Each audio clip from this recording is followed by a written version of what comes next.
बसंतपुर नामक एक सुंदर से गांव में रमेश और सुधा नामक पति पत्नी एक छोटे से घर में रहते थे। वे दोनों अपने खुद के खेत में पालक की खेती करते थे। फिर रमेश की पत्नी सुधा उगाए हुए पालक को घर लाकर पालक के पकोड़े बनाती थी और रमेश उन पालक के पकोड़ों को बाजार में जाकर बेचता था।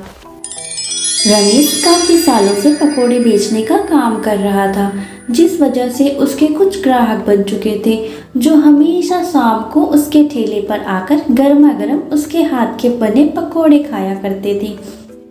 ऐसे ही एक दिन महंगाई बढ़ने के साथ साथ रमेश अपने पकोड़ों के दाम भी बढ़ा देता है। रमेश भैया, ये क्या तुमने पकोड़ों के दाम इतने ज़्यादा बढ़ा दिए?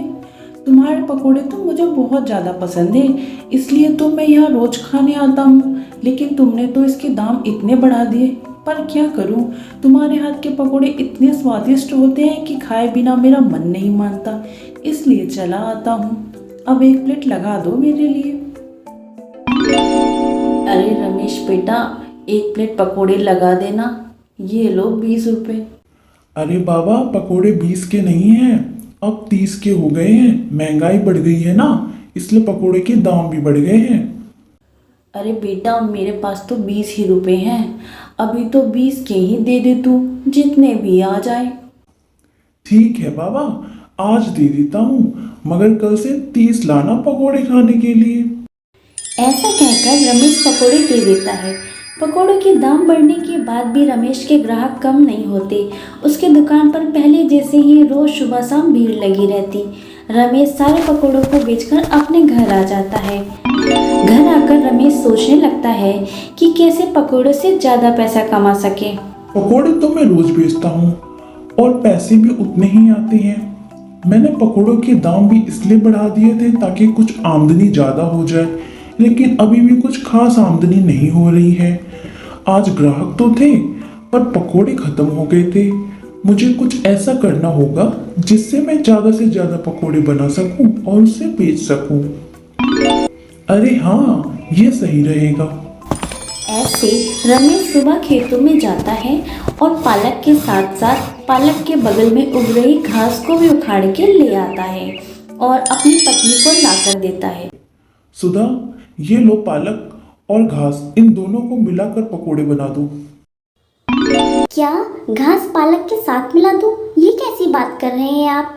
आप घास को पालक के साथ कैसे मिला सकते हैं? घास तो पशु खाते हैं और पकोड़े तो पालक के बनते हैं ना। ओहो, तुम ज्यादा बातें मत करो, बस जैसा मैंने कहा है वैसा कर दो। रमेश के कहने पर सुधा पालक के साथ घास को मिलाकर पकोड़े बना देती है और रमेश से कहती है, देखिए, आपके कहने पर मैंने पकोड़े तो बना दिए हैं, पर मुझे लगता है ऐसा करना ठीक नहीं है। ज़्यादा पैसे कमाने के लिए ग्राहकों के साथ बेईमानी, मुझे ये ठीक नहीं लगता। ओहो, तुम चुप रहो, ज्यादा बातें मत करो, तुम बस पकोड़े बनाने पर ध्यान दो। ऐसा कहकर रमेश बाजार में पकोड़े बेचने चला जाता है। अरे रमेश भैया, आज आपके पकोड़ों में वो मज़ा नहीं आ रहा जो रोज़ आता है। आज कुछ चीज़ डालना भूल गए हैं क्या आप? अरे नहीं, पकोड़े तो वैसे ही बने हैं जैसे रोज बनते हैं। तुम्हारे मुंह का स्वाद खराब होगा आज। हाँ, हो सकता है, शायद मेरे मुंह का स्वाद खराब हो गया होगा, वरना रोज़ तो आपके बनाए हुए पकोड़े बहुत ही स्वादिष्ट लगते हैं। आज पकोड़ों में ज़्यादा स्वाद नहीं लग रहा है, शायद मेरा ही स्वाद खराब हो गया होगा। ऐसे रमेश की दुकान पर जो ग्राहक रोज आते थे वही रोज की तरह आज आते हैं, पकोड़े खाते हैं, पर उनको आज के पकोड़े कुछ ज़्यादा स्वादिष्ट नहीं लगते हैं और वो पैसे देकर चुपचाप चले जाते हैं। अगले दिन फिर से, अरे रमेश भैया, आज भी आपके पकोड़ों में ज़्यादा स्वाद नहीं आ रहा, आप कुछ भूल गए हैं शायद इसमें डालना। अरे नहीं भैया, मैं कुछ नहीं भूला हूँ, बिल्कुल वैसे ही स्वाद है। तुम्हें ही स्वाद नहीं आ रहा, बाकी सब तो खा रहे हैं। अरे भैया, आप नाराज क्यों हो रहे हो? मैं तो ऐसे ही कह रहा था, मुझे बस पकोड़ों में पहले जैसा स्वाद नहीं आ रहा था। ये लो पैसे, मैं चलता हूँ। इसी तरह रमेश के आज भी सारे पकोड़े बिक जाते हैं और वो घर चला जाता है। चलो, पकोड़ों का काम तो अब सही चल रहा है। अब ग्राहकों के लिए पर्याप्त पकोड़े होते हैं मेरे पास, जिससे पकोड़ों की कमी नहीं होती। पर अब भी कुछ ज़्यादा आमदनी नहीं हो रही है। शायद मुझे पकोड़ों के दाम थोड़े और बढ़ा देने चाहिए। सुधा, सुधा, इधर आओ।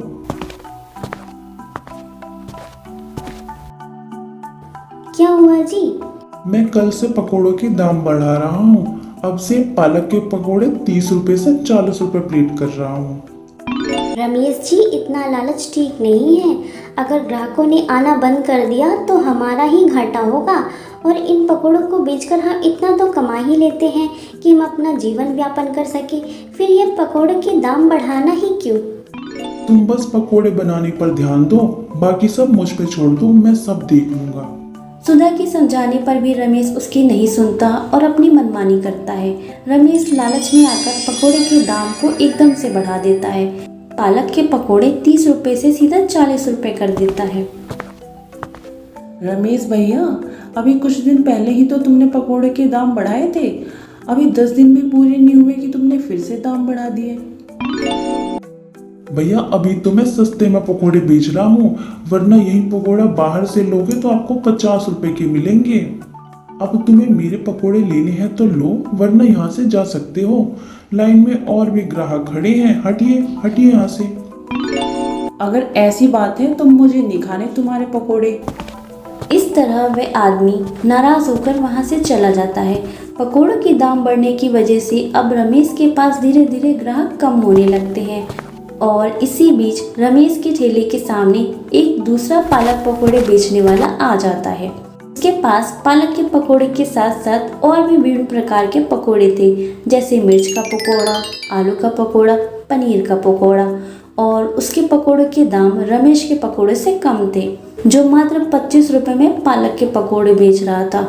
और यही नहीं, उसके पालक के पकोड़े और पनीर के पकोड़े बहुत ही स्वादिष्ट होते हैं, जिस वजह से ग्राहक उसके ठेले की तरफ खींचे चले जाते हैं। अब सारे ग्राहक रमेश के ठेले को छोड़ दूसरे ठेले वाले के पास पकोड़े खाने जाते हैं। अगले दिन रमेश के ठेले पर कोई ग्राहक नहीं आता। उसके सामने वाले ठेले पर हमेशा ही भीड़ लगी रहती थी। ऐसे ही रात हो जाती है और रमेश का एक भी पकोड़ा नहीं बिकता है, जबकि उसके सामने वाले के सारे पकोड़े बिक जाते हैं। रमेश अपने पकोड़े से भरा ठेला लेकर घर पहुंचता है। सुधा, तुमने सही कहा था। ज़्यादा लालच की वजह से मेरे आज एक भी पकोड़े नहीं बिके। मेरे सारे ग्राहक दूसरे पकोड़े वाले के पास चले गए, क्योंकि मेरे पकोड़े पहले से ज़्यादा स्वादिष्ट नहीं थे और मेरे पकोड़ों का दाम भी बहुत ज़्यादा था। इसलिए अब वो दूसरे ठेले पर पकोड़े खाते। मेरी ज़्यादा लालच की वजह से मेरे पकोड़ों का काम खराब हो गया।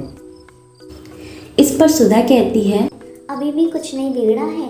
आप पहले की तरह जैसे पकोड़े बनाते थे वैसे बनाइए, और पहले की तरह जो मूल्य रखा था वही मूल्य पर बेचिए।